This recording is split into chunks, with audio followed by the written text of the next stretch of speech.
పప్పుచారుకి తాలింపే చాలా మంచి టేస్ట్ ఫ్లేవర్ని ఇస్తుంది. నేను ఎప్పుడైనా తాలింపు కొంచెం ఆయిల్ అండ్ కొంచెం నెయ్యి వాడతాను అనమాట.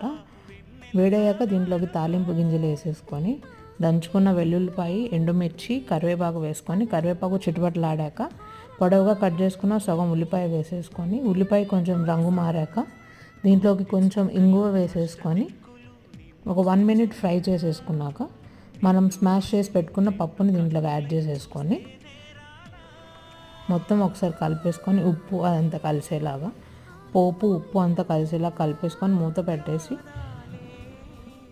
ఒక బాయిలింగ్ రానివ్వాలి. చూడండి వీడియోలో చూస్తున్నట్టు ఇలా వచ్చాక ఇప్పుడు ఫైనల్గా దీంట్లోకి కొత్తిమీర యాడ్ చేసేసుకోండి. సర్వ్ చేసుకుంటే వేడి వేడిగా టేస్టీగా పప్పుచారు రెడీ అయిపోతుంది. మీరు కూడా ఒకసారి ట్రై చేసి ఎలా వచ్చిందో నాకు కామెంట్ సెక్షన్లో చెప్పండి. నా వీడియోస్ కానీ నచ్చితే తప్పకుండా లైక్ చేయండి, షేర్ చేయండి, సబ్స్క్రైబ్